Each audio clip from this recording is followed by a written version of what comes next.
Shalom, kali ini kita jumpa dengan satu topik cara bahagia dalam pernikahan yang tidak berbahagia.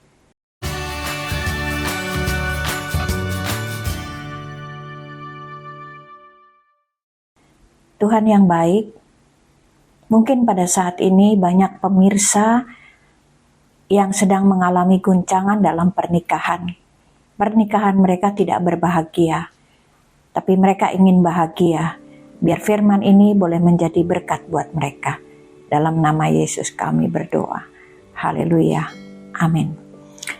Baik, puji Tuhan, Bapak Ibu yang kekasih di dalam Tuhan, dimanapun saudara berada, kembali kita jumpa dalam Paulus Rahel Ministry. Kita akan baca di dalam Efesus 5 ayat 25 sampai 28. Demikianlah firman Tuhan.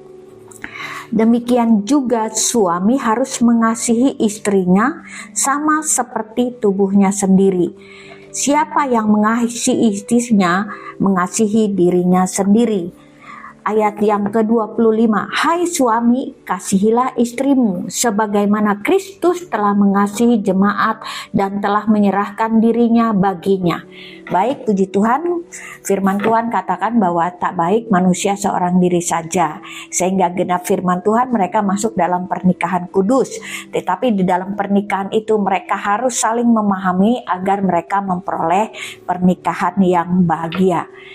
Jika kedua pasangan memenuhi tanggung jawabnya, mereka pasti akan merasa berbahagia. Dalam rumah tangga bisa menjadi neraka di bumi, dalam rumah tangga bisa juga menjadi surga di bumi. Itu tergantung bagaimana kedua belah pihak boleh saling memahami satu sama lain, boleh saling merendahkan diri sehingga terjadilah keharmonisan dalam berumah tangga. Nah, hilangnya kebahagiaan dalam banyak pernikahan seringkali terjadi karena kedua belah pihak saling mempertahankan ego dan tidak mau saling mengerti tetapi mau memaksakan kehendak. Nah, ada banyak orang bertahan dalam pernikahan yang tidak bahagia dengan alasan tidak ingin bercerai karena faktor anak yang akan jadi korban. Nah, lalu bagaimana kita bisa belajar bahagia dalam pernikahan yang tidak bahagia? Yang pertama, belajar bersyukur dengan segala keadaan yang terjadi. Aku bersyukur walaupun suamiku galak, namun dia bertanggung jawab kepada keluarga. Nah, sang suami pun bersyukur, aku bersyukur walaupun istriku cerewet, tapi dia baik mengurus anak, bahkan mengurus aku. Aku bersyukur sekalipun suamiku tegas, namun dia romantis. Aku bersyukur walaupun istriku orangnya perfeksionis, namun kebersihan rumah dapat terjaga. Jadi dari sisi apapun kita pandang sesuatu yang positif di dalamnya. Sehingga hal-hal yang negatif dapat tertutup karena dipandang dari sudut yang positif. Yang kedua, bagaimana cara pernikahan yang tidak bahagia bisa menjadi bahagia? Lakukan kegiatan yang Anda sukai. Ketika di dunia rumah tangga ini terasa hancur, namun Anda tetap meresapi atau menikmati yang apa Anda lakukan. Jadi ketika Anda hancur, rumah tangga berantakan, rumah tangga dalam keadaan kacau, Anda jangan anjlok dengan situasi keadaan. Tapi lakukan kegiatan yang Anda sukai. Misalnya, engkau galau kepada suamimu, engkau bisa melakukan hal yang positif yang bisa mendatangkan kebaikan bagi rumah tanggamu. Misalnya kursus bikin kue, atau kursus yang lain yang bermanfaat akan menambah keharmonisan rumah tangga. Jadi lakukan kegiatan yang Anda sukai. Lalu poin yang ketiga, bagaimana menikmati kebahagiaan dalam rumah tangga walaupun pada saat itu engkau tidak bahagia. Berhentilah mempertengkarkan masalah yang sama. Biasanya suami istri berantem topiknya itu aja. Padahal sudah minta ampun, bertobat, nggak mau ngulang. Tapi masalah itu yang selalu dibahas berulang kali sehingga borok yang sudah sembuh kembali dikorek dan akhirnya luka lagi. Ya, jadi berhenti mempertengkarkan masalah yang sama, karena pertengkaran itu akan menyulut lagi sehingga terjadi emosional dan akhirnya berantem lagi. Lalu bagaimana poin selanjutnya? Cara bahagia dalam pernikahan yang tidak bahagia. Kembangkan minat pribadi Anda. Jika pernikahan tidak berjalan seperti yang Anda inginkan, saatnya menemukan kepuasan di luar pernikahan, tapi bukan perselingkuhan. Ya, kepuasan dalam hal-hal yang positif. Ya, lalu ketika pernikahan engkau tidak bahagia, cobalah kerja sukarela. Karena ketika kita menolong orang lain, kita akan ditolong.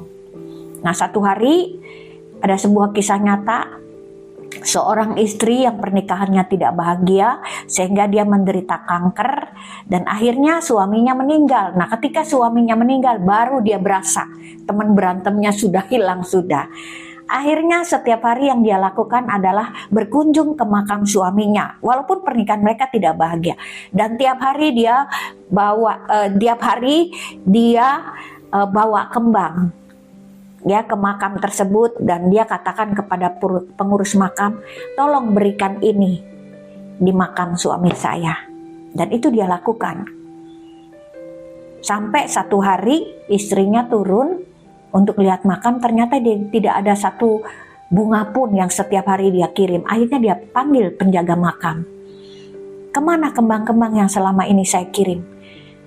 Lalu penjaga makam berkata, Nyonya buang-buang duit untuk hal yang tidak ada artinya untuk orang yang meninggal. Jadi setiap bunga yang Nyonya berikan, saya berikan kepada orang, dan orang itu merasa bahagia. Nah, sejak peristiwa itu, akhirnya si ibu melakukan hal tersebut, dan akhirnya dia merasakan bahwa kok tubuh aku segar bugar. Karena apa? Dia melakukan kegiatan aksi sosial, dia melakukan menolong banyak orang, sehingga dia pun tertolong, sehingga dia merasakan kepuasan batin ya, dan akhirnya dia merasa bahagia. Jadi kalau hari ini pernikahanmu ada di ambang dalam kehancuran, lakukan kegiatan sosial yang membuat engkau bahagia. Ternyata ada banyak orang yang lebih menderita dari saya. Lalu bagaimana kita menciptakan pernikahan yang bahagia walaupun tidak bahagia? Jalinlah kehidupan sosial, karena hubungan adalah kunci menuju kebahagiaan. Saya bersyukur terlibat dalam UMKM, kadang-kadang saya ikut basar di pasar malam. Mata saya semakin terbuka dan saya semakin menghargai arti kehidupan. Karena saya lihat ya orang pedagang es krim, pedagang kaki lima, mereka bekerja keras, mereka mengangkut barang-barang yang lumayan banyak dengan sepeda mereka, dengan motor mereka, ya. Lalu mereka berjualan dengan untung yang sangat kecil, tapi mereka bahagia. Dan saya bersyukur dan saya makin menghargai lagi. Makanya Bapak Ibu Saudara, ketika engkau ingin bahagia, yuk berbagi kasih. Bagi ibu-ibu yang suka belanja ke pasar, ya, kadang-kadang saya ngelus dada, ya, sama tukang dagang tradisional, dinawar habis, minta timbangan lebih, diambil lagi dagangan orang. Tapi ketika engkau makan di Bintang 5, pramusajinya dikasih tip 50.000, 20.000. Sedangkan kepada pedagang kaki lima yang untungnya sedikit, makin ditindes. Yuk, engkau akan menjadi bahagia ketika engkau melakukan kegiatan sosial. Engkau akan menjadi bahagia ketika engkau berubah. Jangan pernah menuntut suami, istri, anak, ipar, mertua untuk berubah. Tapi berubahlah dulu kita, maka yang lain akan berubah. Dan akhirnya kita pun merasa berbahagia. Nah, saudara ingin pernikahan saudara berbahagia? Berubahlah dirimu sendiri, maka yang lain pun akan berubah. Perjuangkan pernikahanmu sampai maut yang memisahkan. Amin. Tuhan, kami menyerahkan pemirsa yang saat ini rumah tangganya di ujung kehancuran. Biar rumah tangganya boleh berbahagia. Karena saya berubah dulu. Sehingga ketika saya berubah, maka yang lain ikut berubah. Terima kasih Bapak. Dalam nama Yesus. Amin.